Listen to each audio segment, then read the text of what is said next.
My brother, Mason, slept with my wife. The sheer betrayal cut me to the core, but the subsequent actions of my parents were even more devastating.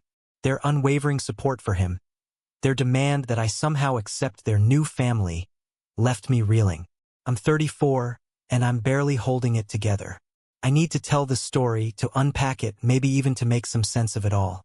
We grew up in a seemingly ordinary suburban house outside Boston. My childhood memories aren't horrific. Not initially. My parents held down decent jobs, we had family vacations, summer barbecues, the usual. For 8 blissful years, I was their only child, and life felt normal, even happy. Then Mason arrived, and everything changed. It wasn't just sibling rivalry. It was a seismic shift in my family dynamic. The day he came home, I became invisible. It wasn't a gradual fading, but a sudden, jarring erasure. My parents' attention, their affection, shifted entirely to him. I remember the science fair in 6th grade. Months of painstaking work culminated in a detailed solar system model, complete with a programmed Arduino system to animate the planets. The judges were thrilled, awarding me a special prize for the mathematical precision. My parents, they missed it. Mason had t-ball practice, not even a game, just practice. His participation ribbons adorned our living room walls, while my science fair trophy sat unopened on the mantel for a week before being relegated to the basement. My mother still has Mason's kindergarten macaroni art framed in the kitchen, yet she can't recall where my high school diploma is. My father was even worse. He promised to attend my crucial robotics competition, where I captained the team after months of dedicated work. But Mason wanted to throw a ball around in the backyard, so my father chose to stay home. The stark contrast became painfully evident when Mason turned 16, and they bought him a brand new Honda Civic, a gift supposedly to boost his confidence. At 16, I juggled 3 part-time jobs to save for college, their idea of teaching me responsibility. Mason totaled that Civic within 3 months. They bought him another. He was a nightmare child, a whirlwind of tantrums, broken possessions, and skipped school. They excused his behavior. He was sensitive, expressing himself, going through a phase. Meanwhile, I was expected to be perfect. Anything less than an A+ brought subtle digs about spreading myself too thin. Any display of frustration or anger meant I was being difficult, upsetting Mason. For years, I truly believed there was something wrong with me.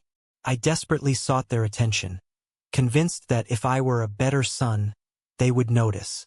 College opened my eyes. I saw how other families interacted, the casual phone calls from parents checking in, the celebrations of each child's achievements.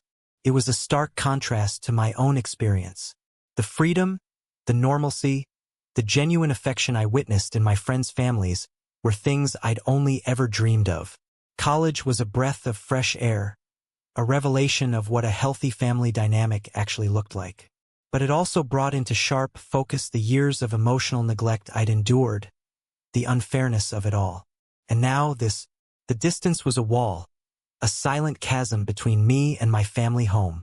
Holidays were brief escapes, punctuated by my invented reasons to leave early. Dad's guilt trips about Mason missing his big brother felt hollow. Mason's calls and texts were transactional, always about money for some ill-conceived scheme. By junior year, I was thriving, my academic success culminating in 3 published papers.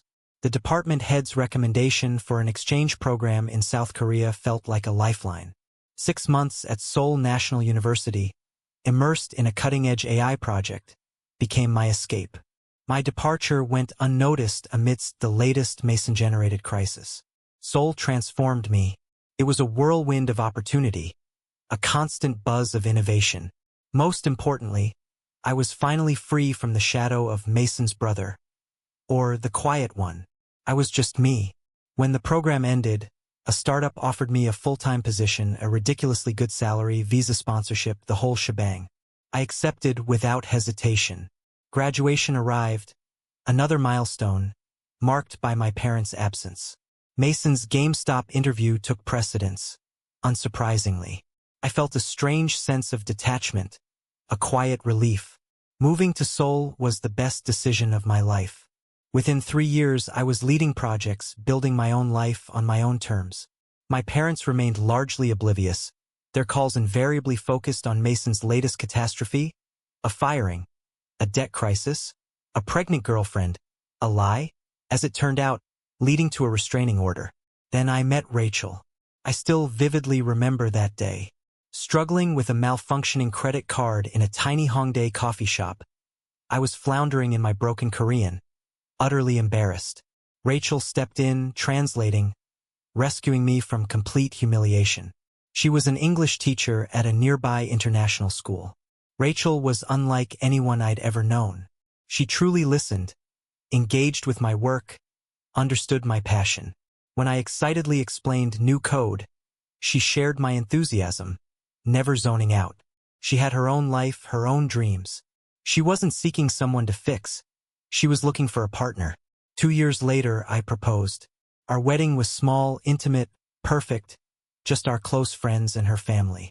My parents' absence, explained by another Mason-related emergency, credit card fraud this time, felt liberating.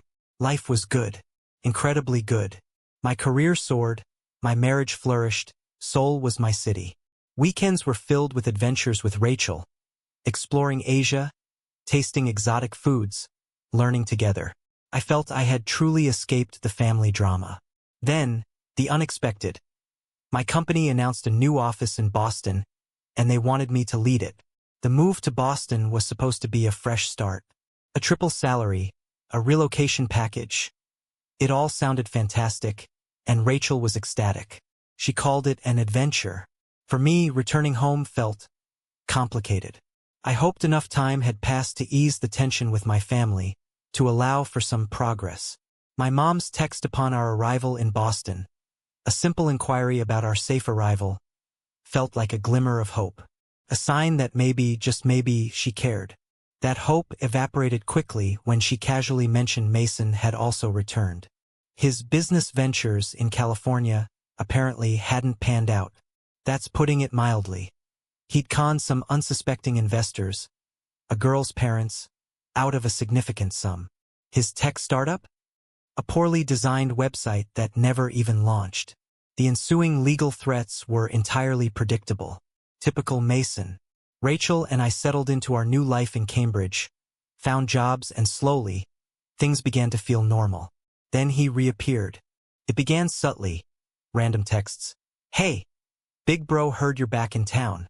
Then came emails, promises of change, claims of personal growth. He'd even started therapy, he wrote, to address his past mistakes. He wanted to be a real brother, he claimed.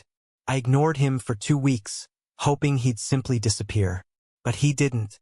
He found out where I worked. One day, he showed up in the lobby, telling the receptionist he had a lunch date with me. Security intervened, thankfully. But he then spent 3 agonizing hours loitering outside our building. My team watched, horrified, from the office windows. Rachel, bless her heart, thought I was being overly harsh. He's trying to make amends, she argued. Everyone deserves a second chance. She didn't know the whole story, the restraining orders, the financial wreckage he'd left behind. I hadn't told her. The shame was too much to bear. Who wants to admit their brother is a con artist? But Mason was shrewd.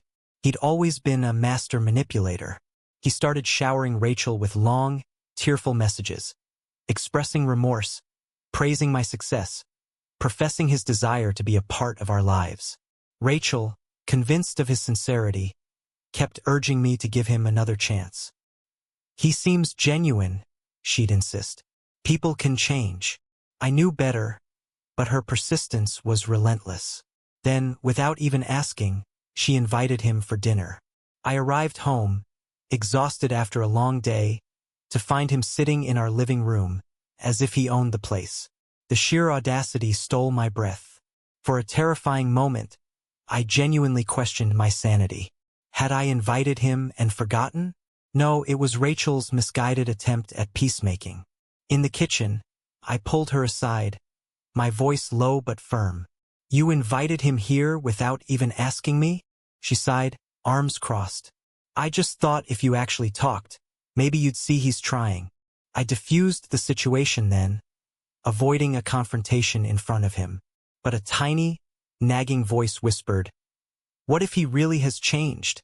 Back in the living room, Mason launched into an Academy Award-worthy performance. Expensive gifts, undoubtedly purchased with someone else's money. Carefully chosen questions about my work. Feigned interest in our life in Korea.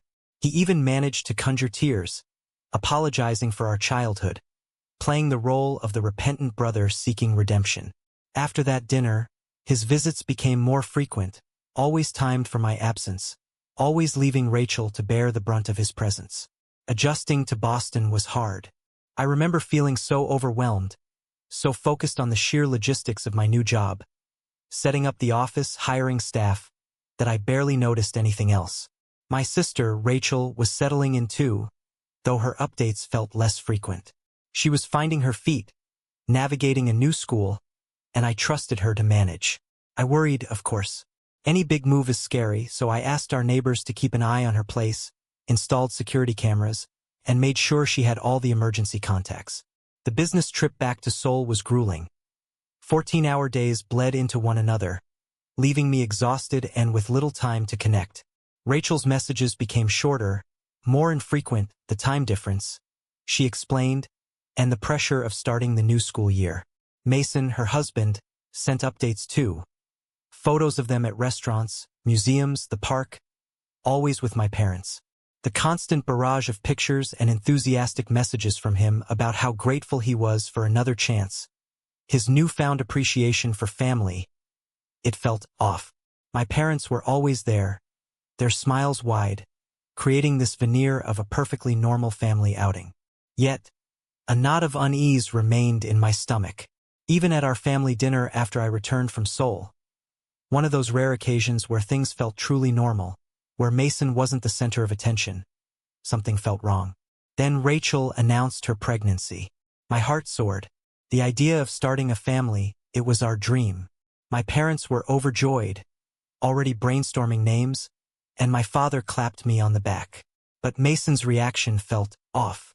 His smile was strange, almost unsettling. "This family is getting bigger in all the best ways," he said, and the words sent a chill down my spine. I couldn't articulate it then, but that dinner marked a turning point. His behavior shifted dramatically after the pregnancy announcement. Initially, I attributed it to excitement, but it became something more.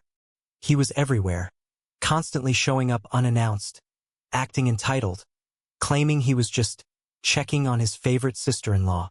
His comments became increasingly unsettling, overly familiar, possessive even.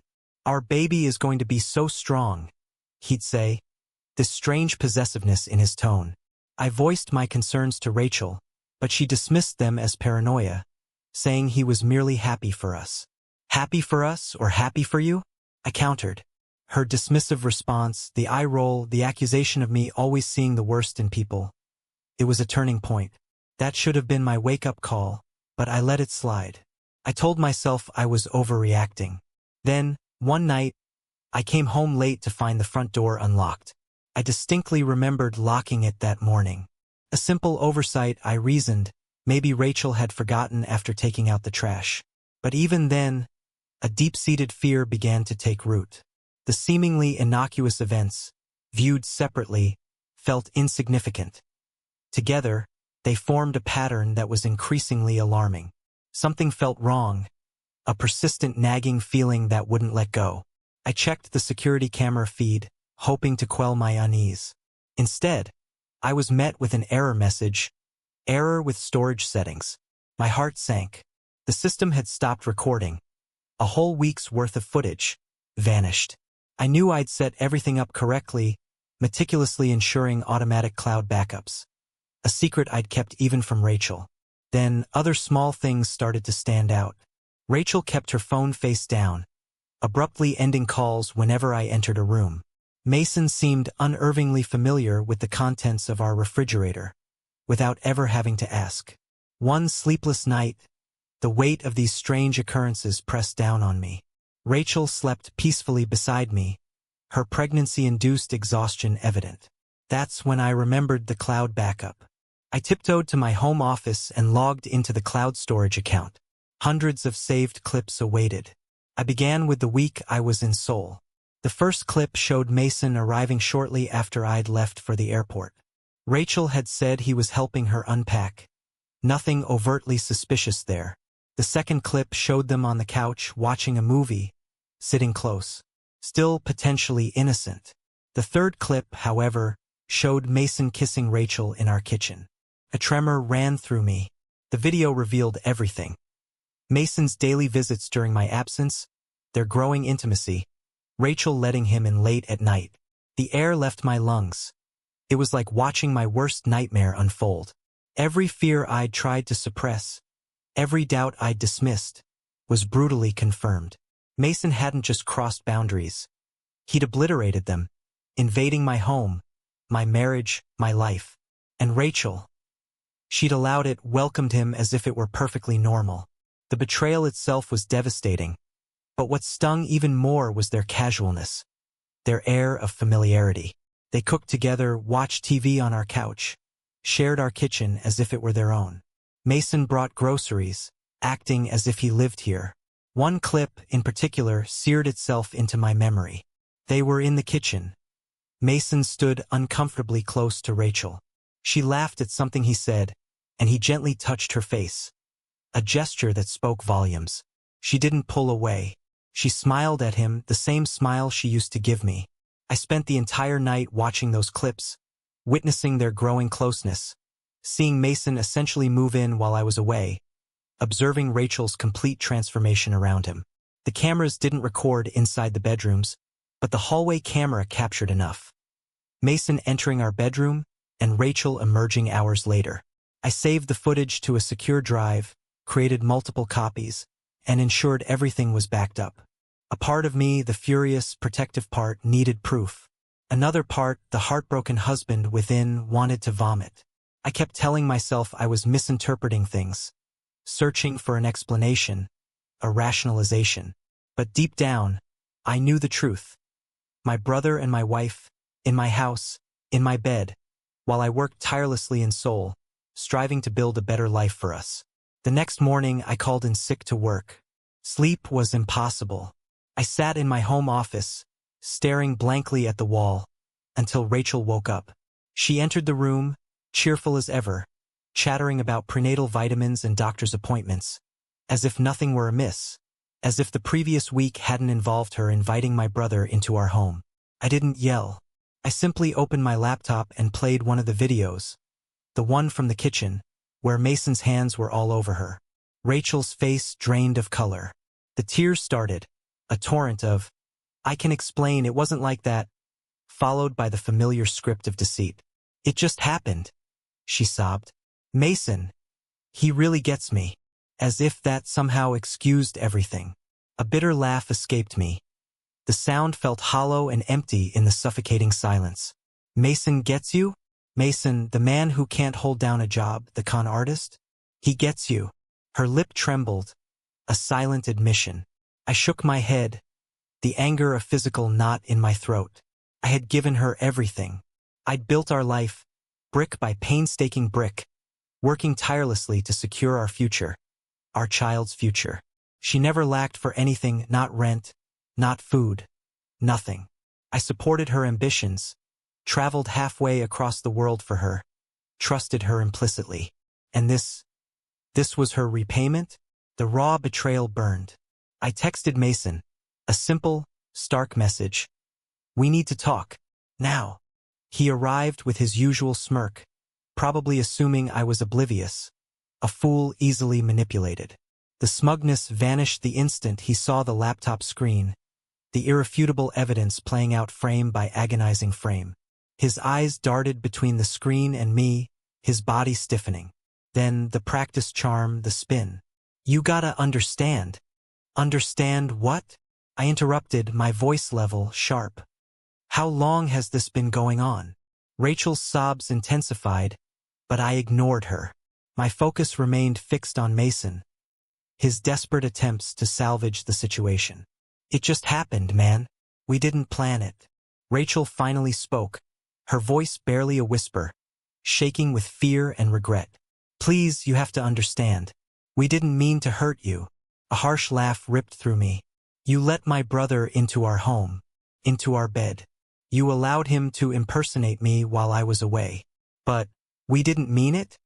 Mason's face contorted, his words laced with a disturbing arrogance. Look, you're always working, always focused on your career. Rachel was lonely. She needed someone who could be there for her. Then, the ultimate insult, the final gut punch. Maybe if you'd been a better husband. My body tensed, a wave of furious energy threatening to erupt. Is that your nightly bedtime story? That it's somehow my fault? That you had no choice but to act like a parasitic leech? Rachel's crying intensified. Please, we need to think about the baby. I whirled so fast she flinched. Whose baby is this? Her face crumpled. The question apparently hadn't even occurred to her. It's yours, she choked out. I swear. You swear.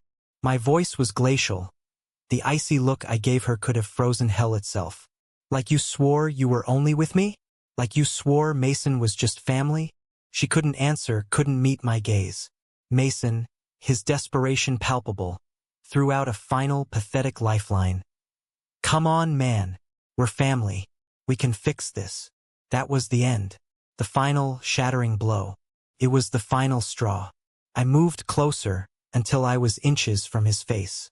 Let me be absolutely clear, Mason, I said, my voice low and steady. You are not my family. You are not my brother. You are nothing to me. He started to speak, but I wouldn't let him. You crossed a line and there's no going back. And if this child isn't mine, I leaned in, the words sharp.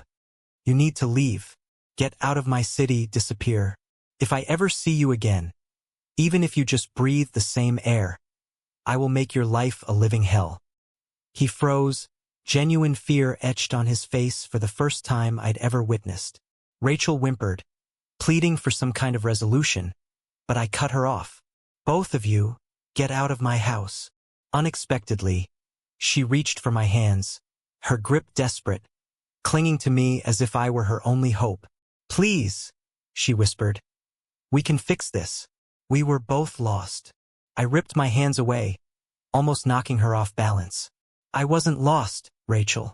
You were lost, and you let my brother drag you into this mess. It was a mistake, she choked out. A terrible mistake.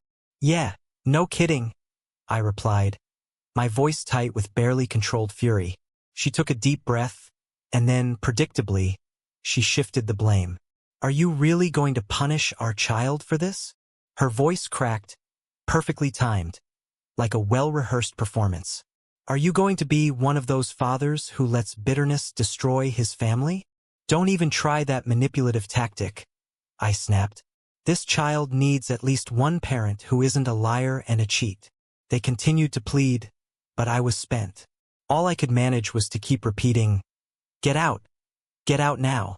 The moment they were gone, I immediately called my parents, desperately hoping they'd finally see Mason for the man he truly was. I should have known better. My mother's first words were, oh, honey, you must have done something to push Rachel away. Felt like a punch to the gut. And it got worse. Mason needs a good woman in his life, and Rachel clearly makes him happy, she added, as if that justified everything. I stared at my phone, momentarily stunned.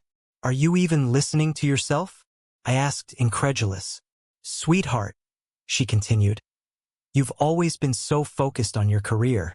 Maybe this is a sign that Rachel needed more from you. I nearly dropped the phone. I thought maybe, just maybe, there was a sliver of reason left in this family. There wasn't. They were completely on his side. My father was even worse, launching into a tirade about Mason finally finding his path, and how I should be the bigger person and help them financially until Mason got established. As if I should bankroll the people who had betrayed me. They even started telling other family members I was emotionally abusive and controlling because I had security cameras in my own home, claiming I drove Rachel away with my cold personality, and that Mason was merely a supportive brother caught in a complicated situation. That's when I knew I was done. Done with Mason, done with my parents, done with everything. That afternoon, I contacted a lawyer, a specialist in infidelity cases. I had everything documented. Every visit, Every lie, every betrayal. I filed for divorce. But my parents weren't finished trying to dismantle my life. A week later, they sued me, demanding financial support from Mason and Rachel, claiming a familial obligation to support my brother and his pregnant wife during this difficult transition. They wanted me to pay Mason's rent, Rachel's expenses, and even fund his latest business venture. The sheer audacity was shocking. What they didn't know was that I'd been meticulously planning my counterattack. While they were busy portraying me as the villain, I was building an impenetrable case, not only against Rachel for the divorce, but also against Mason for years of fraud and manipulation. My lawyer helped me contact everyone Mason had scammed over the past 5 years, tracking down victims through social media, online forums, and court records. We filed a class action lawsuit against him, complete with irrefutable evidence. The lawsuit hit him like a ton of bricks, just as he was trying to convince Rachel they had a future. And we didn't stop there. We dug into their affair. It turned out Rachel hadn't just betrayed me. She'd been helping Mason access our joint accounts. My lawyer uncovered numerous suspicious transfers, purchases, and cash withdrawals that coincided precisely with Mason's visits. The moment the suspicious activity was flagged, I acted swiftly. Every account was frozen and a fraud report filed with the bank. Simultaneously, the pressure from my parents mounted. Their lawsuit demanded $5,000 a month for Mason's basic needs, another $3,000 for Rachel's expenses, and an astounding $50,000 for Mason's new startup, all before a single paternity test. The court date arrived like a welcome confrontation. I watched, a quiet observer, as my parents sat radiating self-satisfied righteousness. Then my lawyer launched our counteroffensive. Evidence of Mason's elaborate fraud schemes unfolded, meticulously documented. We exposed how my parents had knowingly facilitated and concealed his crimes for years, bank statements revealing their complicity in hiding his ill-gotten gains from previous victims. The judge immediately ordered a full investigation into their potential involvement. The shift in their demeanor was stark. Smug confidence evaporated, replaced by sheer terror as they grasped the gravity of their situation. Rachel wasn't spared. Her role in Mason's schemes was irrefutable. The school board's ethics investigation, triggered by our evidence, led to her swift dismissal. Her teaching career was over. Mason's carefully constructed world collapsed around him. Former victims emerged, their stories corroborating our findings.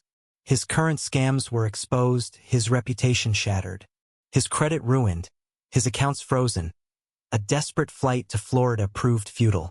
Every attempt by my parents or Rachel's lawyer to portray me as controlling or abusive, citing the home security cameras I'd installed for my own protection while traveling, backfired spectacularly. Their desperate attempts to twist the narrative only underscored their dishonesty. But my focus remained on the one thing that truly mattered: the paternity test. By the time the hearing arrived, Mason was facing multiple investigations. Rachel's career was in ruins, and my parents were entangled in crippling legal fees. Their meticulously crafted facade had crumbled. I felt a strange sense of detachment. Their downfall didn't bring me satisfaction. It was simply a necessary consequence. My focus shifted to the future, my future, and the possibility of my child's. If the baby were mine, I was prepared to fight for full custody, and I had the evidence to prove it. The paternity test results arrived unexpectedly. Sarah, my lawyer's call left me breathless. I'm the father. It felt surreal, a cruel twist of fate that made this already complex situation even more challenging. Then, the day after receiving the results, Rachel appeared at my doorstep, demanding I drop all legal proceedings. The sheer audacity of her request, invoking the need for family unity, was astonishing. Mason appeared with her, pitching the absurd idea of co-parenting as some sort of modern family. Their desperation was palpable. They were broke and hoped to move into my house. Their arrogance proved to be their undoing. They recorded our conversation, believing they held leverage, neglecting one crucial detail. My security system records audio. Now, I possess irrefutable proof of their attempted extortion and admissions to further fraudulent schemes. As Sarah said, This is better than Christmas. The Department of Education is investigating me now, and I'm also facing several lawsuits from parents. Feels surreal, like something out of a bad dream. To add insult to injury, my own parents attempted a family intervention. At church, of all places. They announced to everyone present, including Rachel's family and several church elders, that I was mentally unstable and needed help. The humiliation was crushing. What they didn't realize was that Sarah had already alerted the church leadership about Mason's despicable elderly scam, targeting many within our own congregation. Their carefully orchestrated plan spectacularly blew up in their faces. The fallout has been swift and decisive. They're essentially ostracized within the community they once held so dear. It's a strange sort of justice, watching them grapple with the consequences of their own actions. The whole situation leaves me with a complicated mix of relief and a deep, lingering sadness. The betrayal cuts deeper than I ever imagined it could. There's a hollowness where my trust in them used to be, a void that feels impossible to fill. I find myself wondering what kind of future I can possibly build after this. The weight of everything is immense, but I am trying to focus on moving forward.